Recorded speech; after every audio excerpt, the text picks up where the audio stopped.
Assalamualaikum warahmatullahi wabarakatuh. Kami dari kelas KPIC 2019.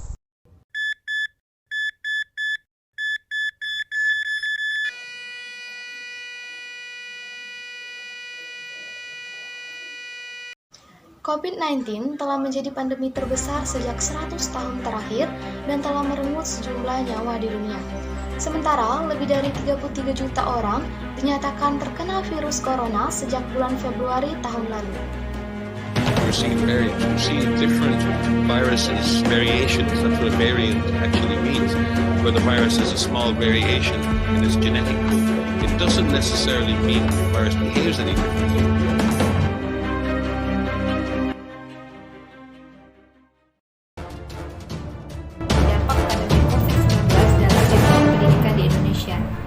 Dampak pandemi dalam sektor pendidikan ini merujuk kepada kegiatan belajar mengajar yang terpaksa harus dilakukan dalam jarak jauh atau daring. Laju penyebaran COVID ini sangat cepat sehingga pemerintah memutuskan harus melakukan upaya pembelajaran dari rumah. Pemerintah menyarankan bersekolah dari rumah dengan cara online atau daring bagi sekolah dan madrasah atau perguruan tinggi. Peralihan cara pembelajaran ini memaksa berbagai pihak untuk mengikuti alur yang sekiranya bisa ditempuh agar pembelajaran dapat berlangsung, dan menjadi pilihan adalah dengan memanfaatkan teknologi sebagai media pembelajaran daring. Sebenarnya tidak masalah, namun di masyarakat banyak hal atau faktor yang menghambatnya. Namun, tidak untuk pembelajaran di tingkat satuan pendidikan dasar dan menengah belum begitu populer sehingga diperlukan persiapan yang sungguh-sungguh agar bisa berjalan dengan baik. Apalagi sekolah terpencil sangat jauh yang namanya internet. Terkadang mereka untuk memegang handphone saja susah karena memang pada dasarnya mereka tidak dituntut untuk berpegang kepada yang namanya internet. Tetapi karena COVID-19 ini, maka mau tidak mau mereka harus belajar menggunakan sebuah teknologi, dan memang banyak sekali dampak dari COVID-19 ini, apalagi untuk para pembelajar satuan sekolah dasar yang belum pernah sama sekali memegang handphone atau sejenisnya. Politik di tengah wabah COVID-19. Nah, corona ini adalah pandemi yang mendunia, bukan masalah Indonesia saja. Maka setiap hari berita internasional menjadi santapannya. Kunci suksesnya adalah melakukan corona. Setiap negara itu punya strateginya masing-masing, termasuk Indonesia yang sudah menerapkan protokol kesehatan untuk menunjang penyebaran virus corona ini. Kemudian tindakan hanya itu, Indonesia terus mengontrol warga-warganya agar tidak terjadi penyebaran virus corona di tengah masyarakat. Seperti jangan bepergian atau tidak boleh mudik, stay at home, dan memakai masker ketika keluar rumah. Dengan demikian, kondisi terakhir menjelang pandemi COVID-19 pada dasarnya hanya merupakan kelanjutan dari naungan post-demokrati yang merupakan sebuah kemunduran bagi kehidupan demokrasi kita. COVID-19 menghantam berbagai posisi politik. Masa depan demokrasi kita tampaknya belum akan pulih dalam waktu dekat ini. Post-demokrasi akan tetap berprotokol dalam kehidupan politik kita.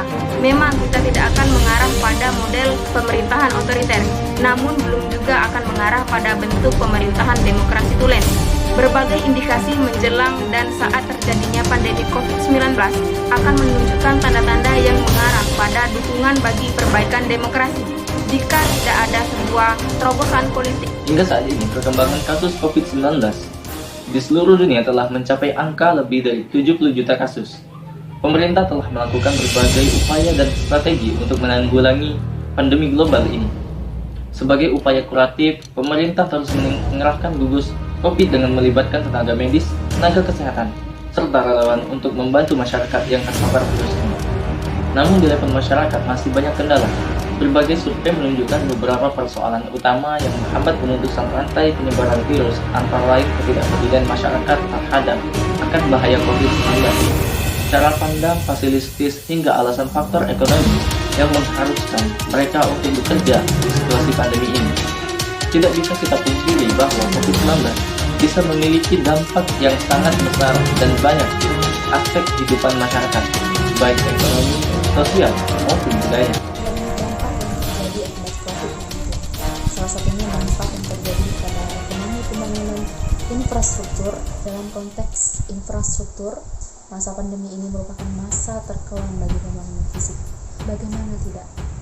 Sebagian pembangunan infrastruktur tertunda akibat adanya ketakutan akan penularan COVID-19 dengan tingkat penularan yang cepat menghalangi aktivitas konstruksi yang cenderung membutuhkan tenaga kerja yang banyak. Terhentinya aktivitas konstruksi akhirnya berdampak pada turunnya aktivitas sektor konstruksi.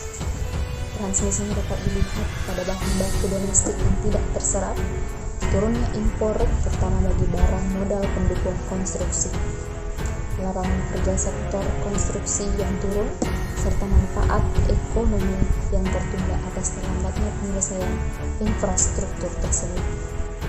COVID-19 dapat merusak banyak sistem organ termasuk paru-paru.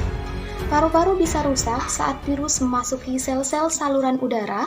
Hal ini dapat menyebabkan jaringan tersayat dan kaku, yang menyulitkan paru-paru untuk melakukan tugasnya, mengoksidasi darah dan membuat organ terengah-engah.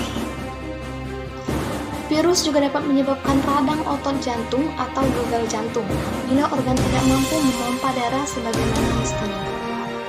Selain itu, jika virus memasuki otak, maka akan menyebabkan infeksi yang parah.